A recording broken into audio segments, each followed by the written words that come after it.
اگلا سوال ہمارے پاس موجود ہے کہ نامحرم سے کس حد تک بات کی جا سکتی ہے، اور کس حد تک ہنسی مذاق کی حد تک، یا کہاں تک ہم اس سے بات کر سکتے ہیں جبکہ شادی کا امکان بھی موجود ہو؟ تو کیا وہ جو محبت والی باتیں ہوتی ہیں وہ بھی کی جا سکتی ہیں اور پرسنل باتیں پوچھی جا سکتی ہیں یا نہیں؟ اس کی وضاحت فرمائیے گا۔ دیکھیے جی، نامحرم سے جو ہے نا وہ یعنی اس دنیا میں بہت سارے لوگ نامحرم سے بات کرتے ہیں۔ خواتین جو ہے نا وہ بازار جاتی ہیں، دکاندار سے باتیں کرتی ہیں۔ اچھا، اسی طرح دفاتر میں خواتین جاتی ہیں، وہاں آگے ٹیبل پر ریسیپشن پہ کہیں مرد ہوتا ہے، کہیں عورتیں ہوتی ہیں۔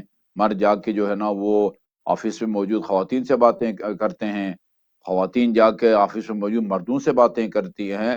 تو اس میں کوئی حد بندی نہیں ہے کہ اتنے منٹ یا اتنے جملے آپ بات کر سکتے ہیں، اس سے زیادہ نہیں کر سکتے۔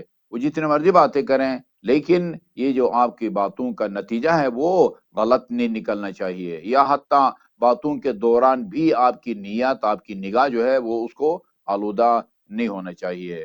تو اگر کسی سے شادی کا پروگرام ہوتا ہے تو یہ نامحرم کو جس خاتون سے شادی کا ارادہ ہے اس کو دیکھنے کی شریعت نے اجازت دی ہے، بس باقی نکاح سے پہلے ہنسی مذاق اور یہ غیر ضروری باتیں ان سے جو ہے نا وہ گریز کرنے چاہیے۔ جی جی آغا صاحب، بہت شکریہ۔ اگلا سوال ہے کہ نماز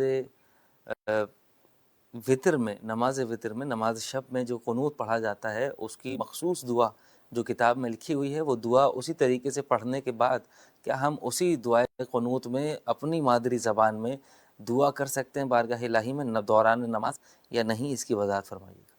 جی، مستحب نماز میں دعا کر سکتے ہیں اپنی زبان میں۔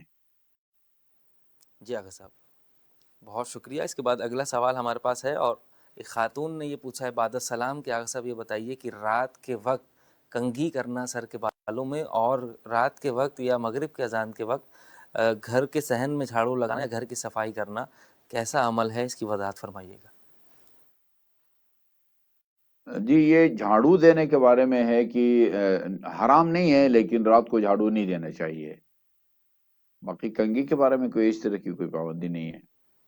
جی آغا صاحب، بہت شکریہ۔ اگلا سوال ہمارے پاس ہے، اور وہ قضا نمازیں اور روزوں کے حوالے سے ہے، مرحوم کی۔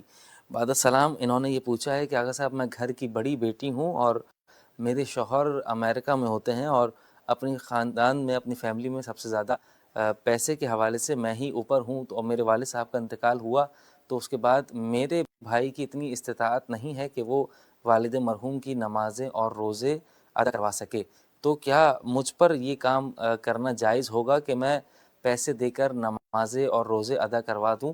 اور یہ اس طریقے سے کیا میرے بھائی کے اوپر سے واجب اتر جائے گا یا نہیں؟ اس کی وضاحت فرمائیے گا۔ جی، یقیناً اترے گا۔ بلکہ وہ جیسے کہتے ہیں نیکی اور پرسش ایک نیک کام کے لیے کیا پوچھنا ہے، وہ تو رضاکارانہ طور پر کوئی بالکل اجنبی آدمی جس کے کوئی ان کے دوستوں میں سے ہے، وہ بھی رضاکارانہ طور پر ان کی نمازیں کسی کو ہدیہ دے کے پڑھوائے، روزے رکھوائے، تو وہ بری ذمہ ہو جائے گا، مرحوم کا فرض ادا ہو جائے گا۔ البتہ یہ ہے یعنی شرعی اعتبار سے کہ جو مرحوم کا جو بڑا بیٹا ہے، شرعی طور پر اس پر واجب ہے۔ باقی جو اولاد ہے، اس سے چھوٹے بیٹے ہیں یا مرحوم کی بیٹیاں، ان کا اخلاقی فرض ہے کہ وہ اپنے مرحوم باپ کو وہاں عذاب سے بچائیں۔ تو یہ صرف جائز ہی نہیں ہے بلکہ ایک مستحسن کام ہے، اور ایک نیکی ہوگی اپنے باپ کے ساتھ۔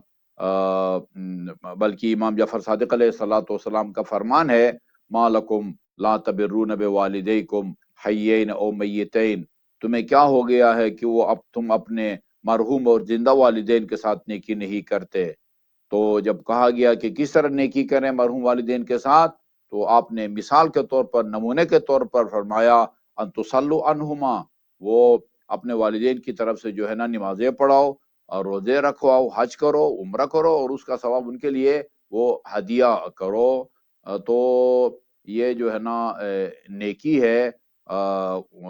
یہ زندہ والدین کے ساتھ بھی نیکی کرنی چاہیے، اور مرحوم والدین، زندہ والدین سے نیکی یہی ہے کہ انہیں مناسب کھانا دیں، انہیں مناسب لباس دیں موسم کے مطابق، اور انہیں رہائش دیں. مرحوم والدین کے ساتھ نیکی یہ ہے کہ ان کے ذمہ اگر کوئی حق اللہ ہے، کسی کا قرض دینا تھا انہوں نے اور ادائیگی سے پہلے وہ فوت ہو گئے ہیں، نمازیں رہ گئی ہیں، روزے رہ گئے ہیں، حج نہیں کیا، تو جو بھی یہ ان کی طرف سے وہ پڑے گا یا پڑھوائے گا ہدیہ دے کے، یہ صرف جائز ہی نہیں ہے، انتہائی مستحسن کام ہے، اور یہ جو ہے وہ بہت بڑا اجر جو ہے نا وہ ان کو ملے گا.